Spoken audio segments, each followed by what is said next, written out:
విచ్చేసినటువంటి దౌలతాబాద్ మండలంలో ఉన్నటువంటి కాంగ్రెస్ పార్టీ నాయకులు గౌరవనీయులు పెద్దలు వీరన్న గారు, అదేవిధంగా వెంకటరెడ్డి గారు, రాజశేఖర్ రెడ్డి గారు, అదేవిధంగా సాయిల్ గారు, కృష్ణప్ప గారు, ఇక్కడ ఉన్నట్టు రాజు గారు, రాముగౌడు అన్న, సర్పంచ్ రమేష్ అన్న, పెద్ద బస్సులో సర్పంచ్ అన్న భీమరెడ్డి, తిమ్మారెడ్డిపల్లి సర్పంచ్ నర్సింహులు, రెడ్డి నాయకు, మా సత్యపాల్ అన్న, వెంకటరాములు అన్న, రాజేశ్వర రెడ్డి గారు, అదేవిధంగా మా మాధవరెడ్డి అన్న, అదేవిధంగా రాజశేఖర్ రెడ్డి గారు, ఇక్కడ ఉన్నటువంటి మిత్రులకు అందరికీ పేరు మన శివరాజు అన్న, పోలీస్ మిత్రులకు మరియు పత్రికా విలేకరులకు అందరికీ పేరు పేరున ప్రత్యేక ధన్యవాదాలు. ఈ రోజు మీకు అందరికీ తెలుసు, ఈ కార్యక్రమం ఇక్కడనే మన దౌలతాబాద్ మండలం జరుగుతలేదు. దాదాపు 29 రాష్ట్రాలు ఉంటే 29 రాష్ట్రాల్లో జరుగుతుంది. గత 15 రోజులకెళ్ళి కట్టు ముసలోళ్ళు దాదాపు చనిపోతున్న ముసలోళ్ళు ఇట్లా హర్యానా, పంజాబ్కి వెళ్ళి ఢిల్లీ యొక్క పరిసర ప్రాంతాల్లో చలికి తట్టుకొని, ఈ ప్రాంతంలో మనకు తెలుసు చలి ఎట్లుంటుందో, ఇక్కడ ఇంత పెద్దగా చలి ఉందంటే ఢిల్లీలో ఎట్లుంటుందో చలి మీరు ఆలోచన చేయండి.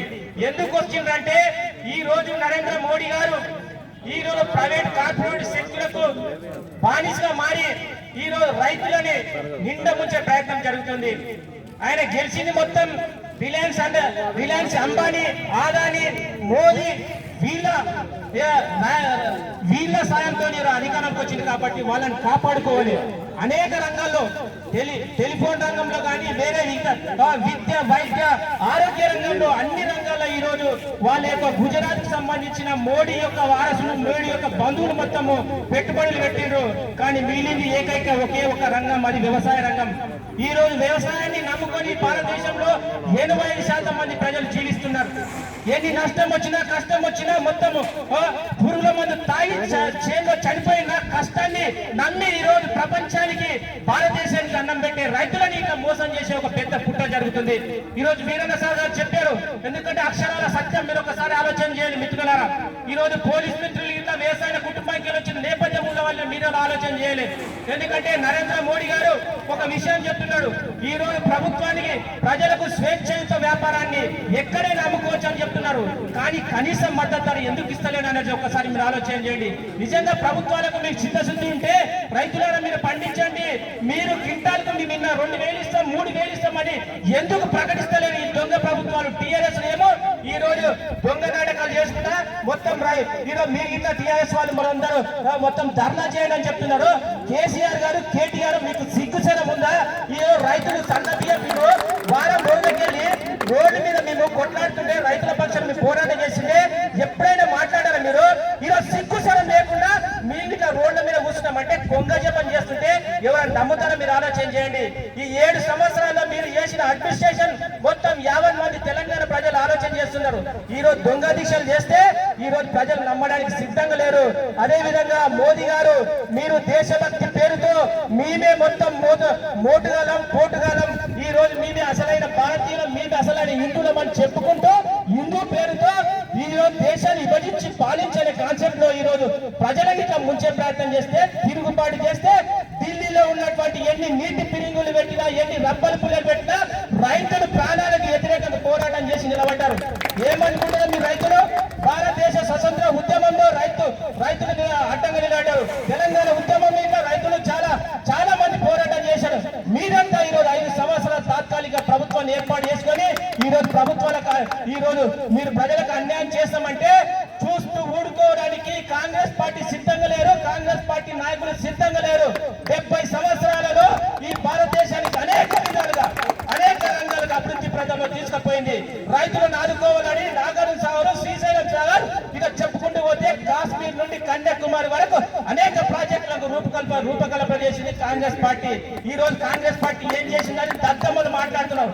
కాంగ్రెస్ పార్టీ ప్రభుత్వం లేకుంటే ఈ దేశంలో మత చిచ్చులు పెట్టి, కుల చిచ్చులు పెట్టి ఈ రోజు దేశాన్ని ఆగమగం చేసే నాయకులు మీరు. కాంగ్రెస్ పార్టీ ఈ రోజు దేశానికి నిర్దేశం, తెలంగాణ రాష్ట్రానికి నిర్దేశకం. ఈ రోజు ప్రజలకు, బలైన వర్గాలకు, అన్ని వర్గాలకు కేవలం కాంగ్రెస్ పార్టీతోనే సాధ్యమవుతుంది. కాబట్టి ఈ రోజు తక్షణంగా మీరైతే అక్రమంగా ఏర్పాటు చేసిన 3 పిల్లలను, ఈ 3 పిల్లల వల్ల ఈ రోజు మీకు తెలుసో తెలియదో ఎందుకో జియో సిమ్ మనం అందరం వాడుతున్నాం. జియో సిమ్ ఫస్ట్ ఫ్రీగా ఇచ్చాడు, అందరం ఫ్రీగా వాడుకున్నామన్నా. అన్న జియో సిమ్ వచ్చినప్పుడు అందరు ఫ్రీ వచ్చినారే, ఫ్రీ వచ్చిందంటారుగా మనం ఎయిర్టెల్ కానీ మిగతా ఐడియా కానీ మొత్తం బంద్ చేసి జియో సిమ్కి అలవాటు పడ్డాం. తర్వాత మనం అందరం అలవాటు పడిన తర్వాత ఏం చేసిందంటే 3 నెలలకు 600 రూపాయలు కడితేనే ఆ సిమ్ పనిచేస్తుంది. అట్లా మనల్ని బానిసలు తయారు చేసి ఆయన ఏం చెప్తే ఈరోజు 600 కడతాం, 1000 రూపాయలు అంటే ఇలా కడతాం. ఎందుకంటే అలవాటు పడ్డాము సిమ్కు, కాబట్టి 600 అంటున్నారు. భవిష్యత్తులో ఇంకా 1000 రూపాయలు కావచ్చు. ఈ రోజు ఇంకా కార్పొరేట్, ఎందుకంటే మనం పండించిన పంటని రైతులు ఎందుకంటే పండించిన పంటని ఈ రోజు రైతులు అదేవిధంగా కార్పొరేట్ సెక్టర్ అంటే ప్రైవేట్ వ్యక్తులు వాళ్ళ ఒప్పందం ద్వారా వాళ్ళిద్దరు అండర్స్టాండ్ పద అమ్ముకోవాలని ఒక చట్టం తీసుకొచ్చింది. ఆ చట్టం అంటే ఈ రోజు తాత్కాలికంగా మంచిగా ఉంటుంది. వాళ్ళ చెప్పొచ్చు మీరు ఏ రేటు కడిగితే ఆ రేటుకి ఇస్తున్నారు, కానీ భవిష్యత్తులో ఇట్లే ఉంటుందని మనకి గ్యారెంటీ చెప్పలేము. ఎందుకంటే వాళ్ళ చేతిలో పోయిన తర్వాత ప్రభుత్వం ఏం చేస్తుందంటే మాకు పబ్లిక్ తో మన ప్రజలు రైతులకు సంబంధం లేదు, మీరు కూర్చొని మీరే ఒప్పందం చేసుకొని మీరే మాట్లాడుకోండి, మీరు కనీసం మద్దతు ధర ఇయ్యలు, రైతులకు మాకు సంబంధం లేదని తప్పించుకునే ప్రయత్నం చేస్తుంది. ఈ రోజు కార్పొరేట్ వ్యక్తులకు మనకు అమ్ముకున్నాం అనుకో, ఈ సంవత్సరం బాధిస్తాడు, వచ్చే సంవత్సరం బాగుంటాడు.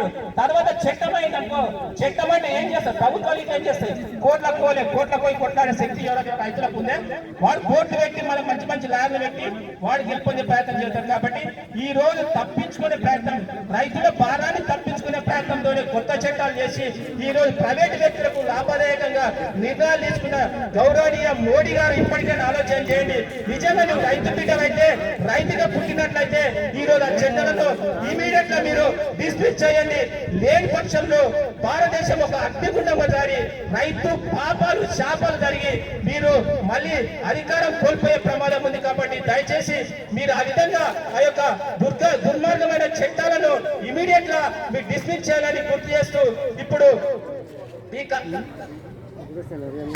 ఈ కార్యక్రమానికి మేము ఒకే ఒక పిలుపుతో రేవంత్ అన్న మరియు తిరుపతి అన్న పిలుపు మేరకు ఈ కార్యక్రమానికి విచ్చేసినటువంటి మా యొక్క కాంగ్రెస్ పార్టీ దౌలతాబాద్ మండల నాయకులకు కార్యకర్తలకు పేరున పాదాభివందనాలు తెలియజేసుకుంటూ సహకరించిన పోలీస్ మిత్రులకి ప్రత్యేక ధన్యవాదాలు తెలియజేస్తూ మీడియా మిత్రులకు అదేవిధంగా ఈ కార్యక్రమం వచ్చిన రైతులకు అందరికీ అదేవిధంగా ప్రతి ఒక్కరికి ఇక్కడ ఉన్నటువంటి ప్రతి ఒక్కరికి పేరున ధన్యవాదాలు తెలియజేసుకుంటూ ఒకవేళ తాత్కాలికంగా మేము విరమిస్తున్నాం, భవిష్యత్తులో ఇట్లా పెద్ద పోరాటానికి ఇట్లా మీ కాంగ్రెస్ పార్టీ ఏదైతే మాకు ఇది ఇచ్చే మీ కాంగ్రెస్ పార్టీ మాకైతే ఏదైతే నియమ నిబంధనలు దాని ప్రకారం భవిష్యత్తులో పోరాటం చేస్తామని మీకు అందరికీ గుర్తు చేస్తూ ఈ కార్యక్రమాన్ని ఇంతటితో ముగిస్తున్నాం.